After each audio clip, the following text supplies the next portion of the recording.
What's up? It's Billy Paradise. Thanks for watching. I'm going to give you guys some tips and tricks on how to deter pests such as rabbits, groundhogs, and deer in your garden. These are just methods I use, and it deals a lot with just basically, I wouldn't say common sense, but if somebody doesn't show you these techniques, you might not learn them. Alright, well, here's what I do. Standard chicken wire. You ain't getting, here comes that dog again. You're not getting through that. You're not, a rabbit, a groundhog, they can't climb like that. They're not getting through there, and plus this is kind of limp.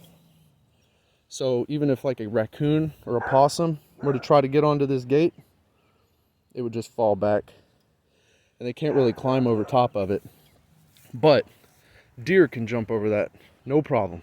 And they do, no problem. I've watched standing stationary, like right here, and just up, and it's over this 4-foot fence, with lots of room, lots of clearance.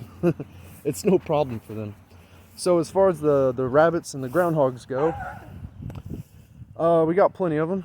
We have this one rabbit that's been here since it was a baby. I caught him in my garden, almost caught him, like with my hands. Me and my kid saw him. I almost caught him, but he got away, and it still comes back every once in a while, and it's bigger now, so that's kind of cool to see that it's still alive.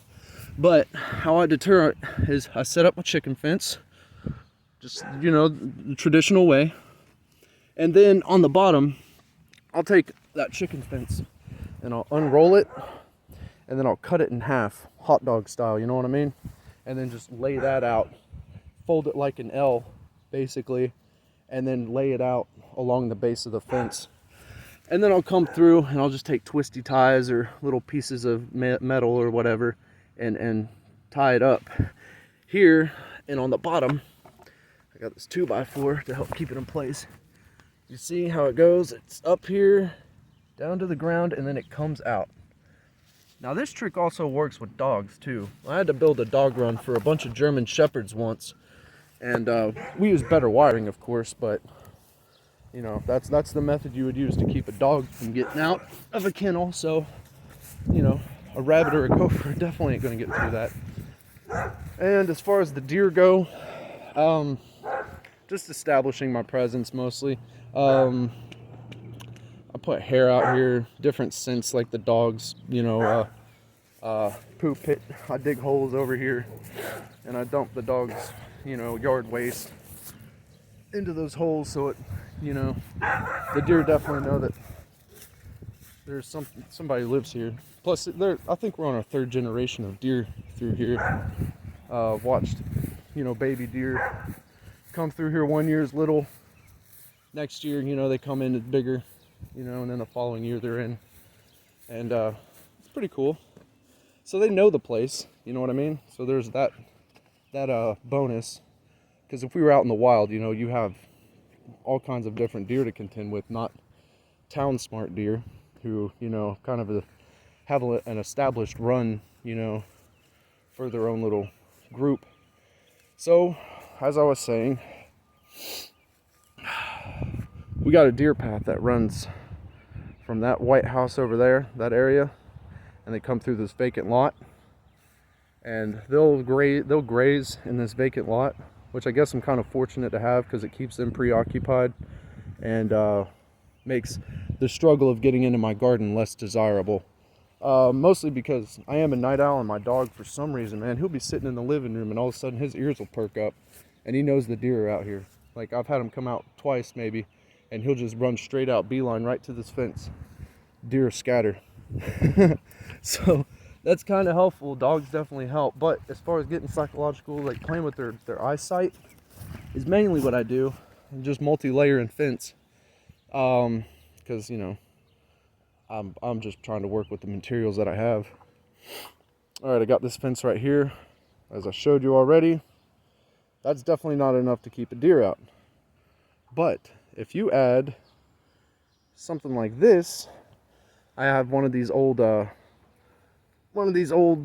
flower bed fencings, things that you have, landscape fencing or whatever, on these locust poles extended out the length of the fence, right?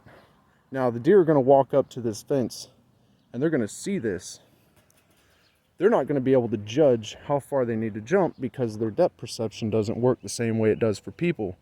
And, you know, they don't understand, like, how they're going to jump over this too.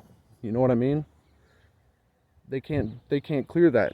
So, I mean, they would have to figure out that they'd only have to need to leap a little bit, but still get tangled up in the fence.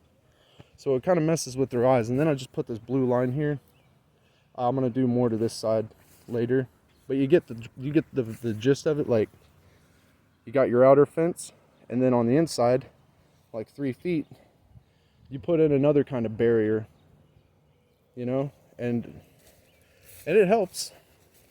Unless you got some really stubborn deer, but then you're gonna have to get out there with a BB gun, you know, and wait for them and let them know you're here. That's also another thing is, you know, you can keep your deer coming back around, but just let them know where they can't go. You know, you just stay up all night. Around my parts, 1 a.m. to 3 a.m., maybe 4 a.m., they'll come through, and I'll just be sitting on my porch and, you know, tag one with a BB gun and get them to scatter off. But I've even gotten close enough to spit on them, like seriously close enough that if I had a knife and I took off running after it, I bet I would have got it. Like Rambo style. Like, I get that close to them.